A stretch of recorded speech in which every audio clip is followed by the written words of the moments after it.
magic, white and black, the science of finite and infinite life. Chapter 8, Death. Omne bonum a Deo, imperfectum a diabolo. Paracelsus. Consciousness is knowledge and life, unconsciousness is ignorance and death. If we are conscious of the existence of a thing, a relation exists between ourselves and that thing. If we are unconscious of its existence, neither we nor that object ceases to exist. But there is no relation between us. As soon as we begin to realize that relation, the character of the object perceived in the sphere of our mind becomes a part of our mental constitution, and we begin to live in relation to it. We then possess it in our consciousness. If we lose its possession, we may regain it by the power of recollection and memory. To know an object is to live relatively to it. To forget it is to die in relation to it. Unconsciousness, ignorance, and death are therefore synonymous terms, and everyone is dead in proportion as he is ignorant. If he is ignorant of a fact, he is dead relatively to it, although he may be fully alive in many other respects. We cannot be conscious of everything at once, and therefore, as our impressions and thoughts change, our consciousness and relation to certain things change, and we continually die relatively to some things and begin to live relatively to others. Relative death and unconsciousness occur every moment, and we are not aware of its occurrence. We meet hundreds of corpses in the streets which are entirely dead and unconscious in regard to certain things of which we are conscious, and relatively to which we are alive. And we may be dead in regard to many things to which others are alive and conscious. Only simultaneously occurring omniscience in regard to everything that exists would be absolute life without any admixture of death. Each principle in man has a certain sphere of consciousness, and its perceptions can only extend to the limits of that sphere. Each is dead to such modes of activity as are in no relation with it. Minerals are unconscious of the action of intelligence, but not of the attraction of earth. Spirit is dead to earthly attraction, but not to spiritual principles. If we can change the mode of activity in a form, we call into existence a new state of consciousness, because we establish new relations of a different order. The old activity then dies, and a new one begins to live. If the energy which we are now using for the purpose of digesting food, for performing intellectual labor, and for enjoying sensual pleasures were used for the purpose of developing spirituality, we would be in a comparatively short time rewarded for our labor by becoming superior beings of a state so far above our present condition that we can at present not even conceive of it.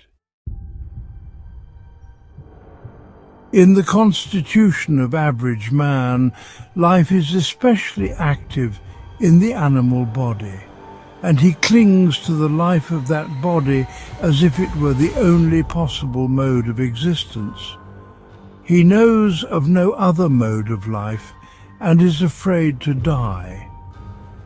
A person whose center of life and consciousness is in his astral body will be conscious of another existence, and his physical body will be only so far of value to him as by its instrumentality he may act on the physical plane.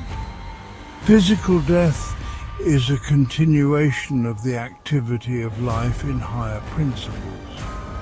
If we, by some occult process, could concentrate all our life into our higher principles before our body ceases to live, we might step in advance of death and live independent of our physical body. Such a transfer of life and consciousness is not beyond possibility. It has been accomplished by some and will be accomplished by others. The material elements of the physical body are continually subject to elimination and renewal.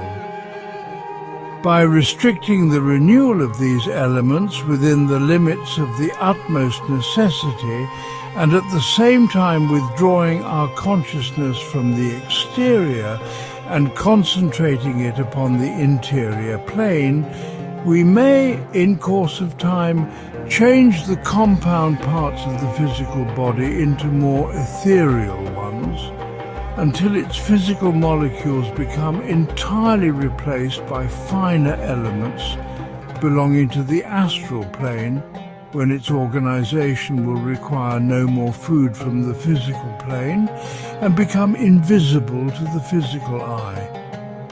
It would, however, be absurd to suppose that immortality could be obtained by means of gymnastic exercises and semi-starvation, and without an awakening of the inner life. If the divine life awakens in man, the grossly animal elements in his constitution will die and disappear without any external aid. No one would be willing to look upon such a change as death, and yet it would be nothing else but a mode of dying, slow as far as the physical body is concerned, while at the same time it is a resurrection of the real man into a superior form of existence. Death, whether slow or quick, is nothing but a process of purification by which the imperfect is eliminated and rendered unconscious. Nothing perishes but that which is not able to live. Principles cannot die, only their forms disappear. Only that which is perfect can remain without being changed. Truth, wisdom, justice, beauty, goodness cannot be changed. It is merely the forms in which they become manifest that can be destroyed. If all the wise men in the world were to die in one moment, the principle of wisdom would nevertheless exist, and manifest itself in due time in other receptive forms. If love were to leave the hearts of all human beings, it would thereby not be annihilated, it would merely cease to exist relatively to men, and men would cease to live while love would continue to be.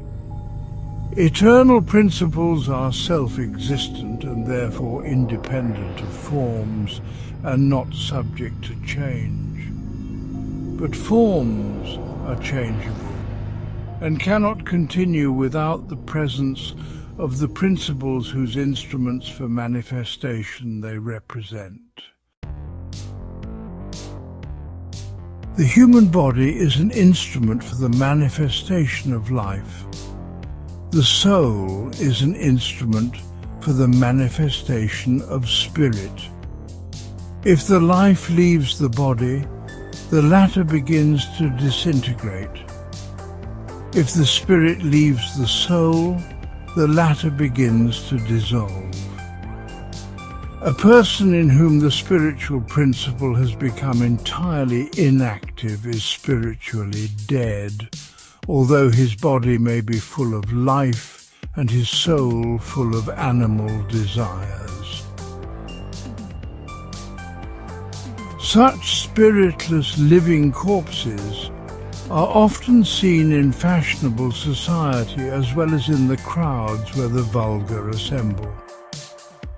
A person in whom the principle of reason has become inactive is intellectually dead, although his body may be full of animal life. Lunatics are dead people, in whom only the non-intellectual or semi-intellectual principles continue to live. If the soul leaves the body, the latter dies, but the soul lives. If the soul dies, God continues to be. The soul, like the body, is a compound organism composed of various elements. Some of these elements may be fit to receive the light of the Spirit, others are not fit to do so.